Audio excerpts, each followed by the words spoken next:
ज्याप्रमाणे राम हा अकारांत शब्द आहे, अकारांत तुम्हाला माहिती आहे आता.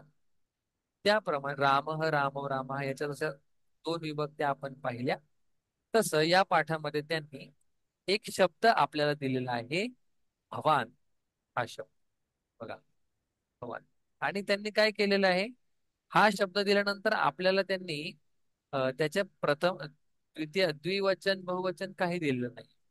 ठीक आहे, त्याच्यामुळे मी तुम्हाला हे थोडस एक्स्ट्रा सांगणार आहे, जे आपल्याला पुढे येणार आहे. पण या पुस्तकात त्यांनी भवान दिलेलं आहे म्हणून त्याचं द्विवचन सांगायला पाहिजे, कारण की अभ्यासामध्ये ते मात्र तुम्हाला विचारणार आहे. त्याच्यामुळे सांगतो बघा. पहिलं भवान याचा शब्द अर्थ आपण बघूया. थोडस कन्फ्युजन आहे. भवान, त्यांनी त्याचा अर्थ दिलाय आप, म्हणजे मराठीमध्ये तुम्ही. ठीक आहे, भवान. फक्त याच्यामध्ये थोडासा आदर असतो, तुम्ही. ठीक आहे. आणि पहिलं पुल्लिंग आपण पाहूया. तर हा भवान जो आहे ही प्रथमा विभक्ती आहे, म्हणजे काय आहे, कर्ता आहे. मग हा जो भवान शब्द आहे हा मूळ आहे भवत शब्द. तो भवत हा मूळ शब्द, जसं राम शब्दाचा मूळ शब्द राम, तसं भवान शब्दाचा मूळ शब्द भवत. मला आता कळेल बघा. भगवत या शब्दाचं काय होईल हो मग? तसं भवत तर झालं भवान. भगवतचं काय होईल? जस्ट गेस करा, मुद्दाम थोडस अवघड विचारले. हा, ऐकायला आलं मला. भगवत होतं भवान. भगवान. हा, भगवान. श्रीमत च काय होईल सांगा बरं?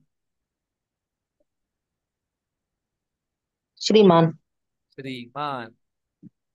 मग या मत शब्दाचे अर्थ आहेत, वत शब्दाचे अर्थ आहेत, ते आपल्याला नाही बघायचे. भवत, त्या भवतचं काय झालं? भवान. त्याचा अर्थ काय? तुम्ही. त्याचा अर्थ काय? तुम्ही. ठीक आहे. आणि हे प्रथम पुरुष आहे, म्हणजे भवान सोबत आपण गच्छती म्हणू शकतो. भवान गच्छती म्हणजे तुम्ही जाता. मग आता हे कसं चालतं एकदा लक्षात घ्या थोडस. भवान कसं चालतं म्हणजे त्याचे रूपक आहेत, एक वचन, द्विवचन, बहुवचन, हे रूपक आहे. याला मी चालतो असं म्हटलं. ठीक आहे. भवान, भवन्तौ, हे पहिल्या पाठामध्ये थोडासा जरा क्लिष्ट भाग आहे. भवान, भवन्तौ, भवन्तः. बघा. भवान, भवन्तौ, भवन्तः.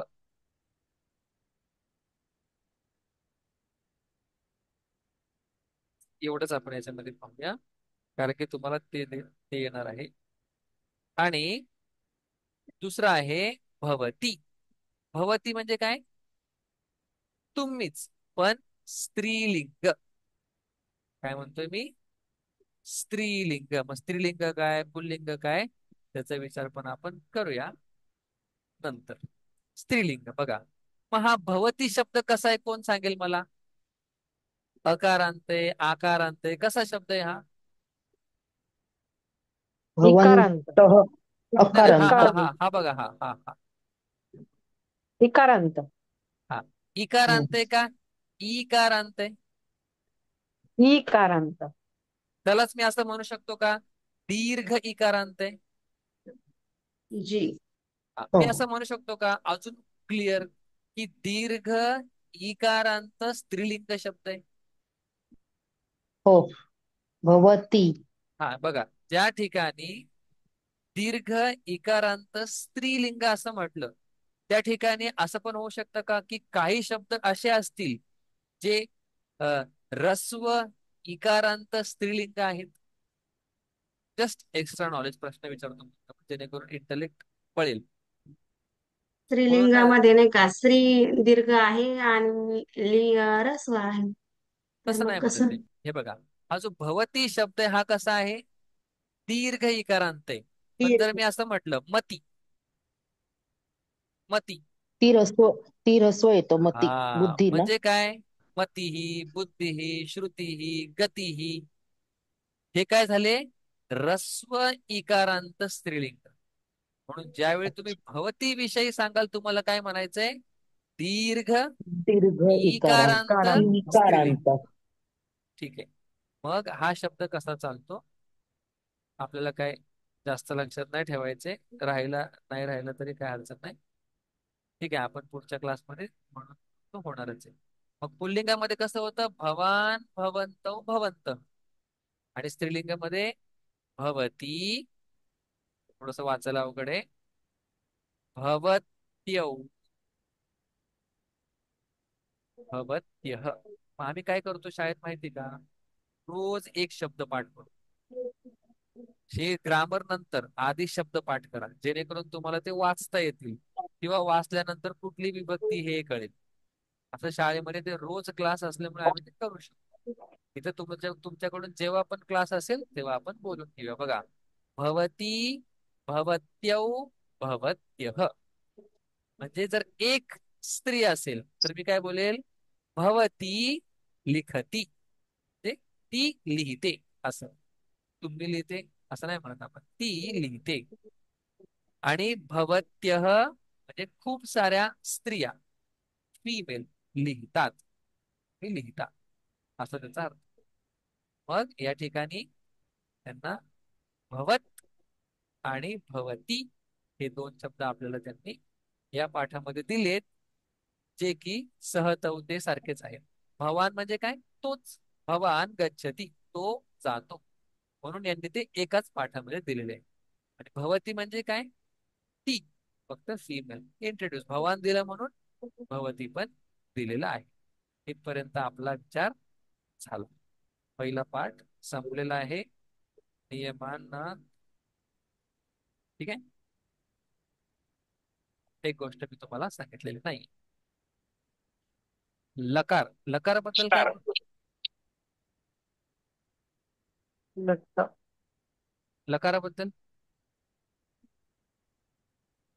लकार म्हणजे काय? थोडक्यात, थोडक्यात काळ.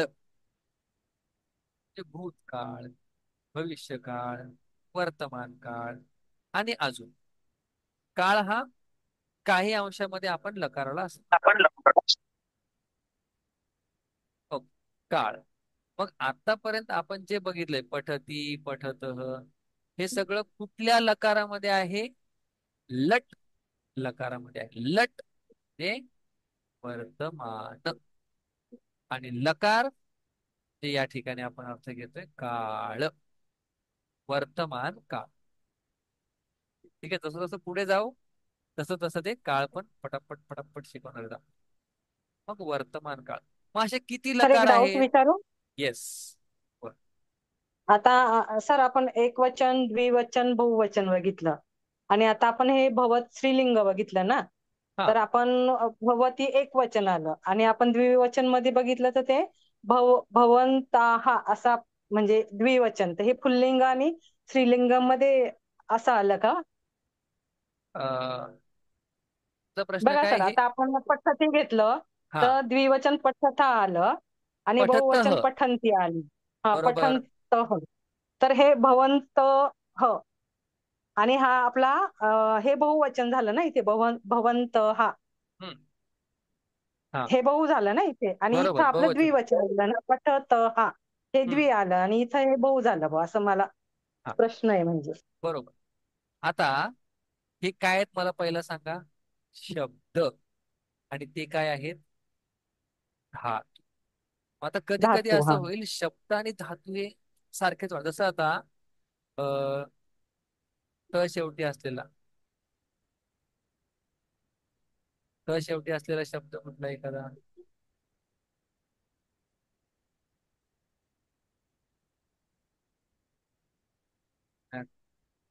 तर बघा, हा शब्द आहे.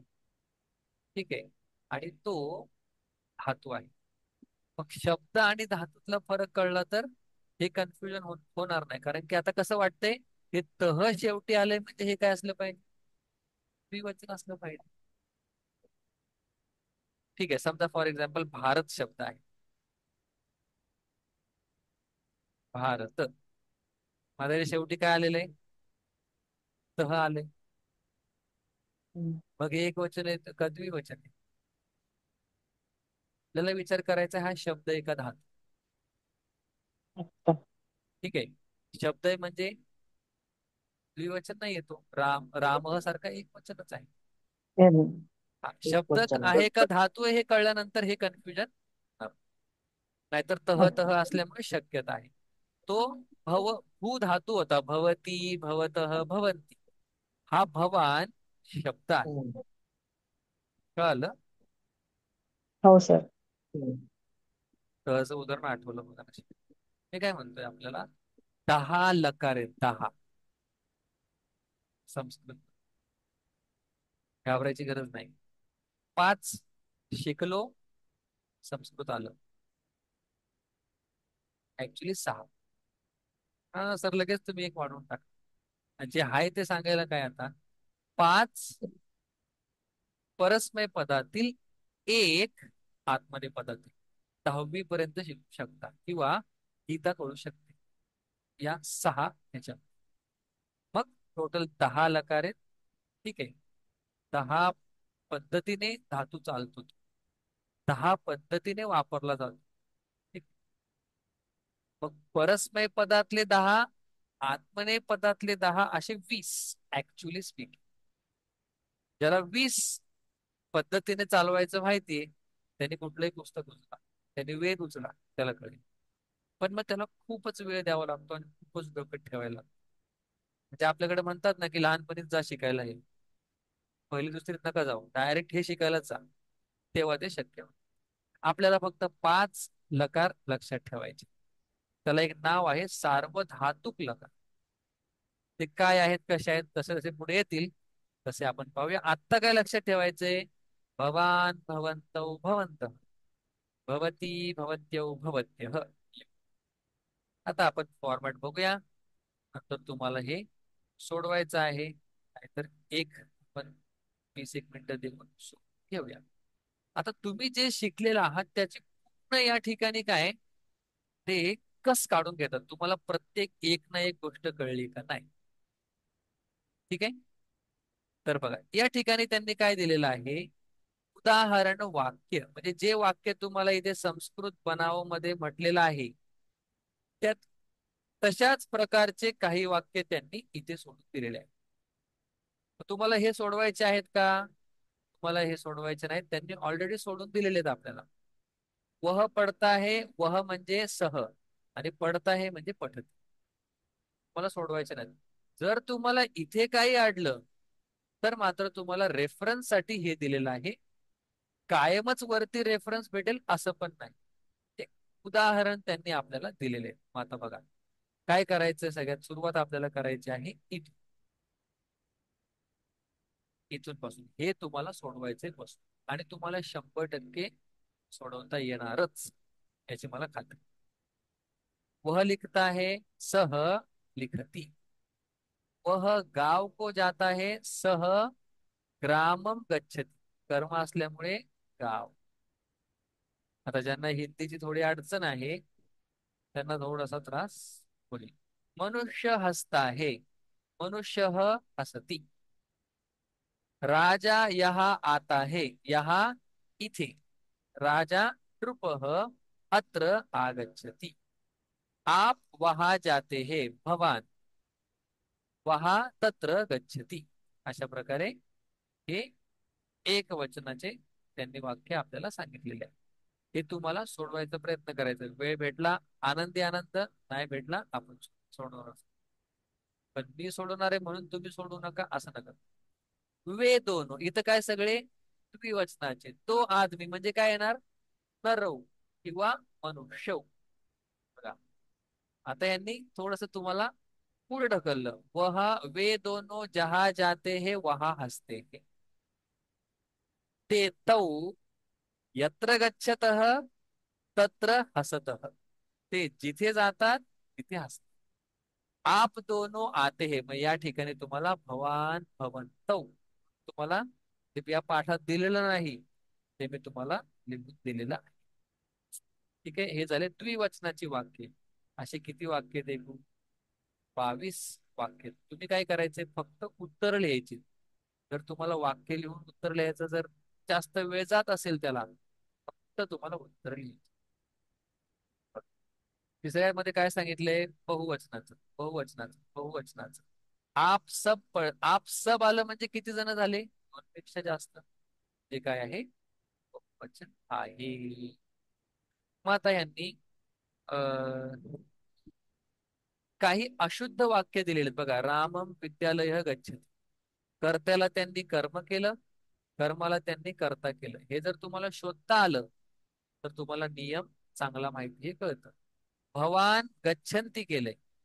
भवान तर एक वचन आहे आणि गच्छन्ती बहुवचन आहे. कसं काय? नाही जमणार. कर्त्यानुसार क्रियापदचा नियम पक्का आहे. यत्र गच्छतः दोघ जण जात आहेत, पण हसणारे अनेक कसे काय होत आहेत? काहीतरी चुकलं. यत्र गच्छतः तत्र हसतः. पुन्हा एकदा, बालक हा आहे. गच्छती कसं काय येईल? बालक हा तर बहुवचन आहे आणि गच्छन्ती हेच येणार, कारण की बालक हा बहुवचन असल्यामुळे हे सुद्धा बहुवचन होणार आहे. त्यांनी उत्तरं दिलेली आहेत, त्याच्यामुळे जस्ट एकदा ते आपण वाचणार. बघा, शुद्ध करो. खालील वाक्य तुम्हाला काय करायचे? शुद्ध करायचे. मग इथे काय होईल? सहपठंती. मग पठंतीच्या ऐवजी काय होईल? पठती होईल. आणि म्हणतात नियम बताव, म्हणजे तुमच्या डोक्यामध्ये नियमांची पण उजळणी होईल. मग नियम का? पठती काय येईल? कर्त्यानुसार क्रियापद, हाच नियम. तव लिखती. तव दोन असल्यानंतर लिखती कसं काय येईल? मग हे जेव्हा आपण चुका दुरुस्त करतो ना, त्यावेळी आपली तयारी अजून चांगली होते. मग त्याच्यामध्ये त्यांनी दिलेलं आहे या सगळ्या गोष्टी. भवान हसतः कसं येईल? भवान भवंतव येईल, कारण की हसतः आहे. किंवा मग हे चेंज होईल, एकतर हे चेंज होईल किंवा हे. मला जे बदली करायचं ते परिवर्तन तुम्ही करू शकता. पुढे काय सांगतायत? शेवटचं बघा. आता क, याच्यामध्ये काय सांगतात? दोन क के वाक्यों को द्विवचन और बहुवचन में बदलो. दोन क काय आहे? चला बघूया. दोन क म्हणजे दोन आणि क, याच्यामध्ये काय सगळे एक वचनामध्ये वाक्य दिलेत. मग आपल्याला काय करायचंय? त्या एक वचनाच्या वाक्याला द्विवचनात आणि बहुवचनात बदली करायचं आहे. बापरे, किती अभ्यास आहे! मला तर आज झोप नाही लागणार. असं काही नाही, तुम्हाला जेवढं जमेल तेवढं तुम्ही करण्याचा प्रयत्न करा. ठीक आहे. मग ख, दोन ख त्याला एक वचन आणि बहुवचनात बदलायचे. म्हणजे काय? जे द्विवचनामध्ये होते त्यांना एक वचनात आणि बहुवचनात करायचे. कोण म्हणेल सर मी एकदाच तीन वचनात लिहिल ना, मग त्याने तुमचा अभ्यास नाही होणार. हा, लिहून पूर्ण होईल, कधी काय बदलायचं हे नाही कळणार. मग ते काय म्हणतायत तुम्हाला बघा. पठ लिख गम आगमके प्रथम पुरुष के उपलिखो. तुम्हाला पुन्हा एकदा ते पठती पठतः पठंती, आगच्छती आगच्छतः गच्छन्ति, आगच्छन्ति हे लिहायला सांगते का? प्रॅक्टिस व्हावी म्हणून. बालक नर नृप विद्यालय के प्रथमा करता और द्वितीय विभक्ती. तुम्हाला ते सांगतायत बालक शब्द चालवा, नर शब्द चालवा, नृप शब्द चालवा. तुम्ही तोंडी म्हणा किंवा लिहा. एक नियम सांगतो तुम्हाला संस्कृतमधला. तुम्ही 10 वेळा म्हणणं आणि एकदा लिहिणं सारखंच आहे, पण लिहिताना मात्र आपलं मन तिथंच असलं पाहिजे. असं इंग्लिश मध्ये एक वाक्य आहे की put your mind there where your hands are. Put your mind there where your hands are. त्याच ठिकाणी तुमचं मन ठेवा ज्या ठिकाणी तुमचे हात आहेत. ठीक आहे. तर तुम्ही लिहा किंवा म्हणा, तुम्हाला जे योग्य वाटेल ते करा. अशा प्रकारे नियम, अव्यय, 25 शब्द, 6 धातू, 7 अव्यय आणि 6 नियम आणि काही एक्स्ट्रा भवान नव्हतं, हे आपलं पाहून झालेलं आहे. मग आता काय करायचं तुम्हाला? मी तुम्हाला सांगेल की हे जे 22 वाक्य आहेत तेवढे फक्त लिहा. संस्कृतमध्ये प्रश्न लिहू नका, डायरेक्ट उत्तर लिहा. च्या क्लासमध्ये मी टाईप करेल. ठीक आहे, करू आपण. घालू एक एक दोन पहिले जे पाठ आहेत त्याच्या हे आपण थोडस घालूया. याच्यात काही शंका? किती मस्त दिलंय हे. एक वचनाचं बहुवचन. तर मला हिंदी कळत नाही, हे वाचून वाचून कळायला लागेल. दोन दोन तीन तीन शब्दाचे वाक्य आहेत, कळेल हे. जसं संस्कृत तुम्हाला दोन दोन तीन तीन शब्द वाचून कळणार आहे, तसंच हे पण कळणार आहे. ठीक आहे, मला कळत नाही हे बोलायचं नाही. आणि नियम शिकायचा असेल, प्रयत्न करायचा 2 वेळा 3 वेळा. मग नाही कळलं, मग सांगायचं सर आता अजिबात कळत. मग आपण काहीतरी दुसरा उपाय. तोपर्यंत प्रयत्न करा. या ठिकाणी आपण थांबूया. शंका असेल तर विचारा. सगळं कळालेलं आहे असं मला वाटतं. बोला, शंका असेल की विचारा.